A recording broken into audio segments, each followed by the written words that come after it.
The Book of Genesis chapter 35. 1. Then God said to Jacob, "Get ready and move to Bethel and settle there. Build an altar there to the God who appeared to you when you fled from your brother, Esau." 2. So Jacob told everyone in his household, "Get rid of all your pagan idols, purify yourselves, and put on clean clothing." 3. We are now going to Bethel, where I will build an altar to the God who answered my prayers when I was in distress. He has been with me wherever I have gone. 4. So they gave Jacob all their pagan idols and earrings, and he buried them under the great tree near Shechem.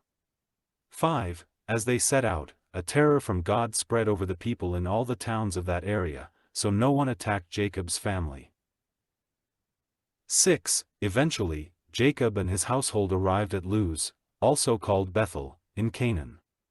7. Jacob built an altar there and named the place El Bethel, which means, God of Bethel, because God had appeared to him there when he was fleeing from his brother, Esau. 8. Soon after this, Rebekah's old nurse, Deborah, died. She was buried beneath the oak tree in the valley below Bethel. Ever since, the tree has been called Allon-Bacuth, which means, oak of weeping. 9. Now that Jacob had returned from Paddan Aram, God appeared to him again at Bethel. God blessed him. 10. Saying, "Your name is Jacob, but you will not be called Jacob any longer. From now on your name will be Israel." So God renamed him Israel. 11. Then God said, "I am El Shaddai, God Almighty. Be fruitful and multiply. You will become a great nation, even many nations. Kings will be among your descendants." 12. And I will give you the land I once gave to Abraham and Isaac. Yes, I will give it to you and your descendants after you. 13. Then God went up from the place where he had spoken to Jacob. 14. Jacob set up a stone pillar to mark the place where God had spoken to him. Then he poured wine over it as an offering to God and anointed the pillar with olive oil. 15. And Jacob named the place Bethel, which means, house of God, because God had spoken to him there. 16. Leaving Bethel, Jacob and his clan moved on toward Ephrath. But Rachel went into labor while they were still some distance away. Her labor pains were intense. 17. After a very hard delivery, the midwife finally exclaimed, "Don't be afraid, you have another son."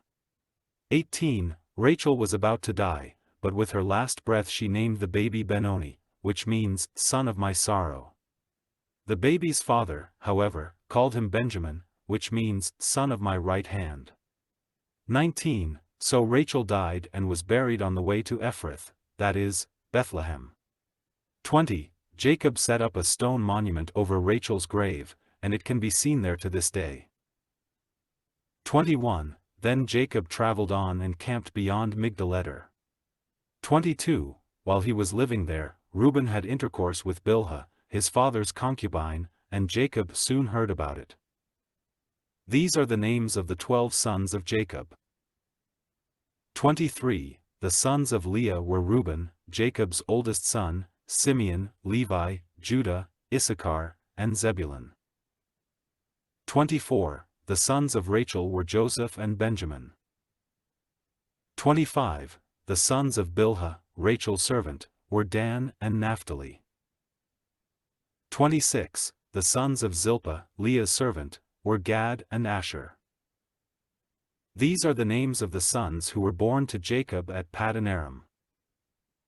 27. So Jacob returned to his father, Isaac, in Mamre, which is near Kiriath Arba, now called Hebron, where Abraham and Isaac had both lived as foreigners.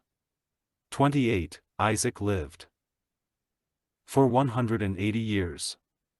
29. Then he breathed his last and died at a ripe old age, joining his ancestors in death. And his sons, Esau and Jacob, buried him.